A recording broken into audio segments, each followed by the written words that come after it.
Madame, Monsieur, bonsoir et bienvenue dans votre magazine de l'information Afrique-Orient.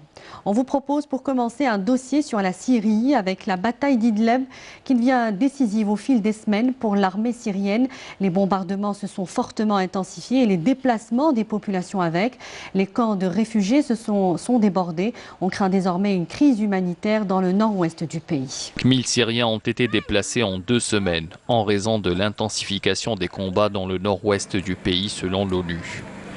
De nombreux véhicules ont de nouveau convoyé des civils hors de 2 villes de la province d'Idlib touchées par les combats. La plupart se dirigeaient vers des zones plus au nord et qu'ils jugent plus sûres.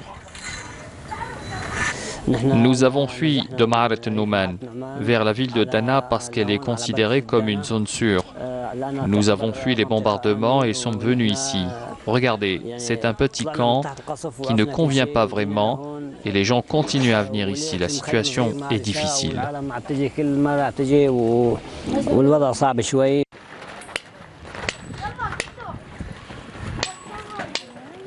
Ces déplacements massifs tombent au pire moment alors que la région est frappée par de fortes averses qui inondent les camps de déplacés.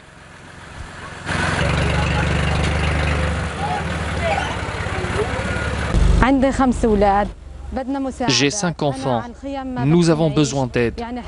Je ne peux pas vivre dans des tentes. Nous avons quitté nos maisons et fui les bombardements. Nous avons besoin d'aide. Toutes nos affaires sont par terre. Il y a de fortes pluies. Nous avons besoin de chauffage.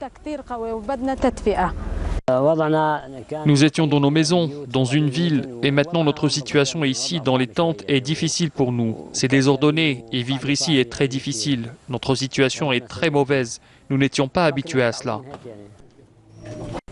Le bureau de l'ONU pour les affaires humanitaires rappelle que les déplacements en hiver exacerbent le caractère vulnérable de certains, notamment les femmes, les enfants et les personnes âgées. Il déplore aussi la suspension de l'aide de certaines ONG en raison des combats. Beaucoup de bombardements nous ont pris pour cible à Ma'arat al-Nouman et on ne savait pas où aller. Nous cherchions une voiture pour nous éloigner du bombardement. Nous sommes sortis par temps froid et pluvieux et nous ne savions pas où aller. Nous sommes venus ici à Dana, ils nous ont dit qu'ils allaient nous aider. Maintenant nous vivons dans des tentes. Nous ne pouvons pas continuer à vivre comme ça parce que nous sommes habitués à vivre dans notre maison où nous avons notre liberté. L'armée syrienne, qui après plus de 8 ans de guerre contrôle désormais plus de 70% du territoire, s'est dit déterminée à reconquérir la région d'Idlib, dominée par des groupes terroristes, dont celui de Hayat Tahrir al-Sham.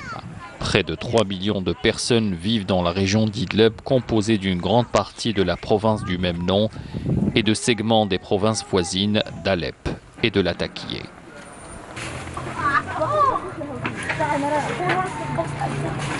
Et à l'ouest d'Idlib, il existe plus d'une quarantaine de camps de réfugiés où s'entassent des centaines de milliers de Syriens avec femmes, enfants et personnes âgées qui souffrent bien sûr le plus, notamment du froid glacial de l'hiver.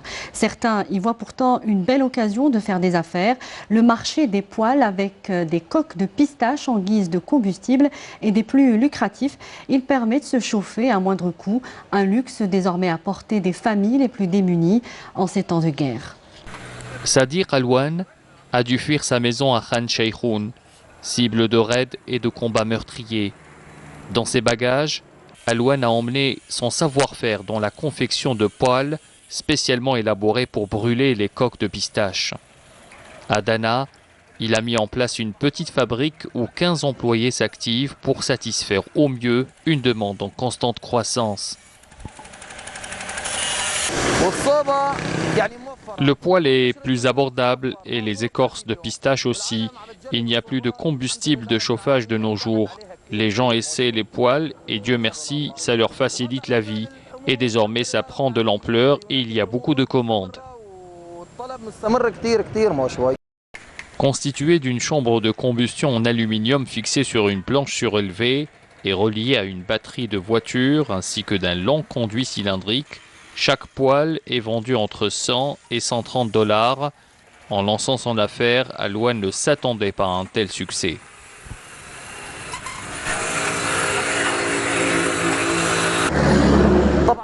Nous sommes venus ici et avons ouvert des magasins pour vendre des poêles à écorce. Et dans cette région, au nord d'Idleb, les gens ont commencé à passer et à regarder les poêles. Une personne en a acheté un, puis a emmené son cousin, son frère ou son voisin, et ils en voulaient un aussi. Et avec le client suivant, la même chose se produisait.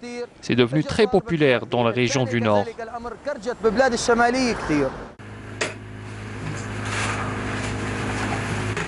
Dans son salon, à Tal el-Karama, dans le nord-ouest de la Syrie, Abu Walid installe un poêle artisanal, puis y verse des écorces de pistache pour attiser les flammes et se réchauffer.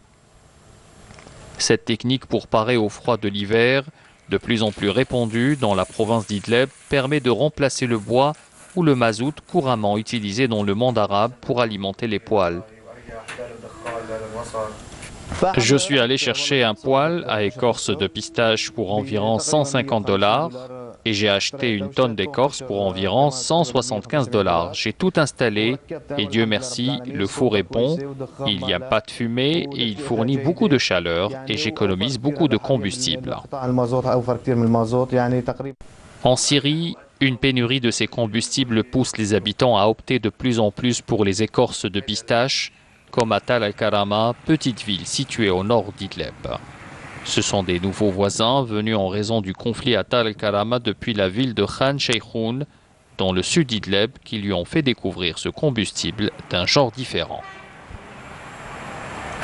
Devant sa maison, Abu Walid a empilé une quinzaine de sacs remplis à ras-bord de coques de pistache pour être certain d'avoir suffisamment de provisions les jours de grand froid. Cette technique de chauffage est saine, elle ne dégage ni odeur ni gaz et coûte moins cher que le mazout. À elle seule, l'ouest d'Idleb accueille 40 campements comme celui-ci, dans lesquels vivent environ 18 000 personnes, majoritairement venues de la province voisine de Latakié. Au cœur de l'hiver, le froid se fait sentir. Il n'y a pas de travail pour nous, alors nous allons dans les montagnes et nous ramassons un peu de bois et nous en tirons assez pour subvenir aux besoins de nos enfants. Il n'y a rien d'autre que nous puissions faire. À Kerbit el-Djouz, un village situé dans l'ouest de la province d'Idleb, les pluies torrentielles ont récemment inondé des tentes de fortune abritant des déplacés. En hiver, nous souffrons de l'état des routes et de la boue. Notre tente fuit et il n'y a pas de toilette. Nous dormons à l'intérieur de la tente, mais elle fuit sur nous et les routes sont vraiment mauvaises.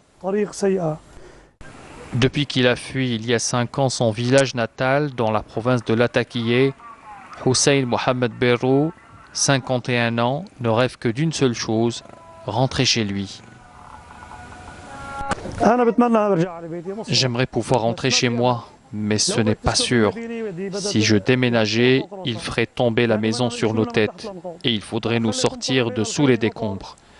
Je préfère les fortes pluies et les inondations à un immeuble qui s'effondre sur nos têtes. Il n'y a pas de sécurité. La tente est notre sécurité. Notre sécurité est dans les mains de Dieu. En attendant, ce père de 5 enfants survit en coupant du bois qu'il revend en partie comme combustible. Il en utilise aussi une partie pour consolider sa tente en lambeaux qui ne protègent sa famille ni du froid mordant de l'hiver, ni des étés caniculaires.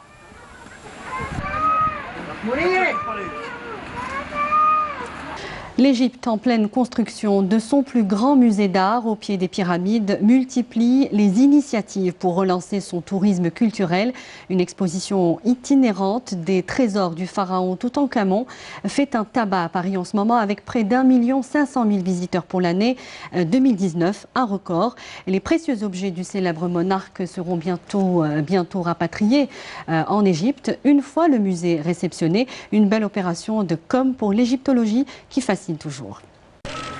Il aura fallu au ministère égyptien du tourisme et des antiquités pas moins de 7260 tasses pour faire apparaître le masque funéraire du célèbre pharaon Toutankhamon, dont du lait et du café.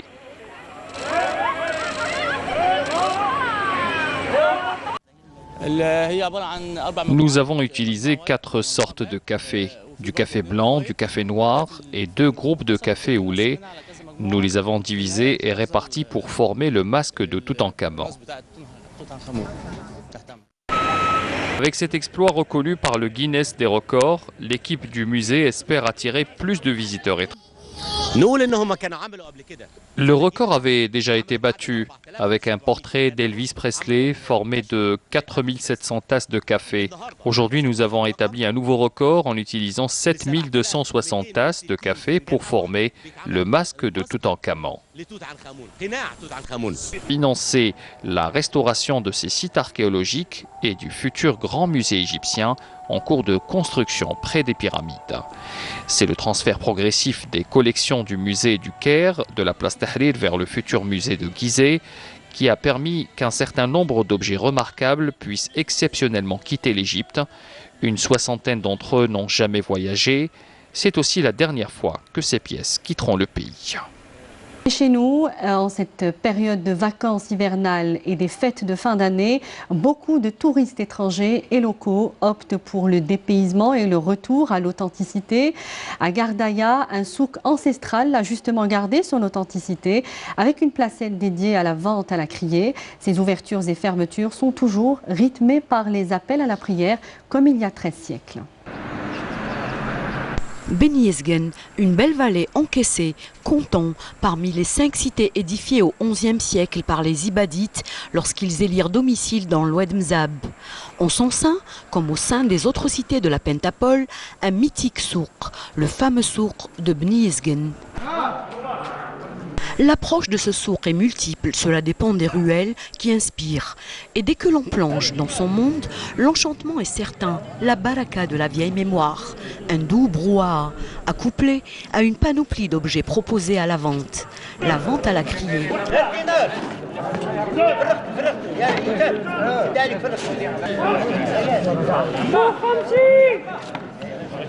La vente à la criée, c'est ce qui distingue ce souk, vieux comme le monde. Édifié au XIIIe siècle, nous rappelons sans conteste les vieux souks de Barded d'il y a plus de 1000 ans.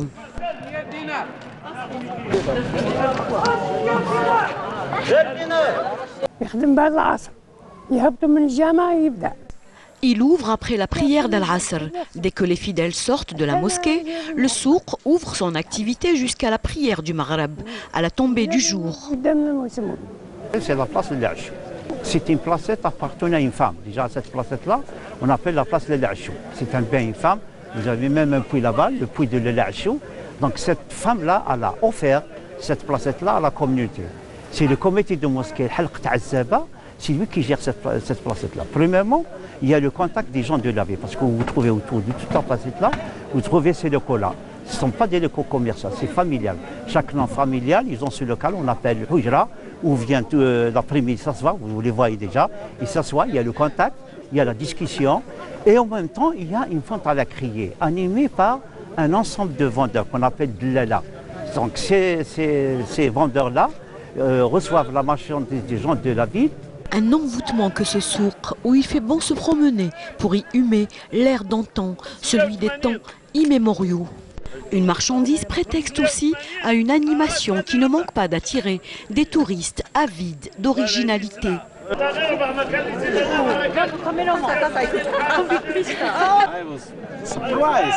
Je suis émerveillée par ce souk, c'est très surprenant.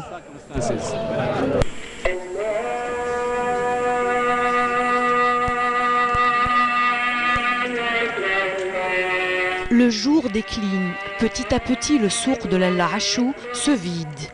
Il est l'heure d'aller à la prière du Maghreb.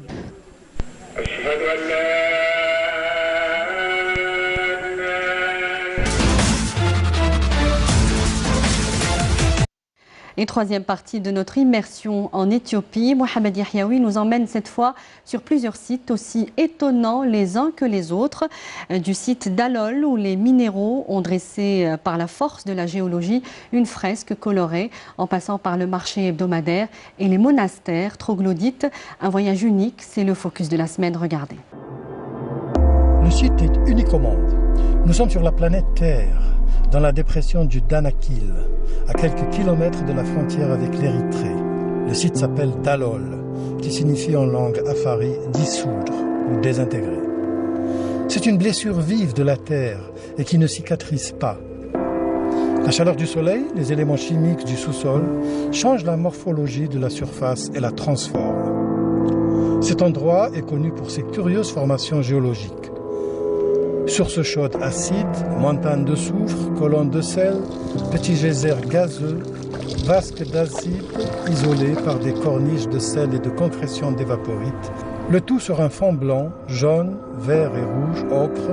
C'est une immense toile multicolore.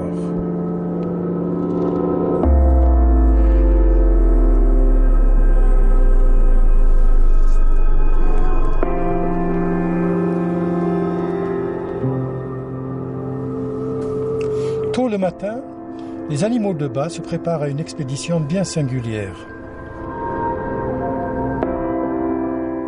Le sel est à perte de vue. Depuis des temps ancestraux, les hommes exploitent les mines à ciel ouvert.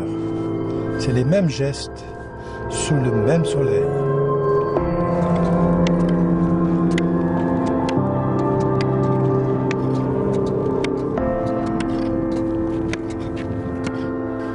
Les bêtes attendent patiemment leur chargement.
C'est la fin de votre magazine Afrique-Orient. Merci de l'avoir suivi. Très bonne suite des programmes sur notre chaîne. Bonsoir.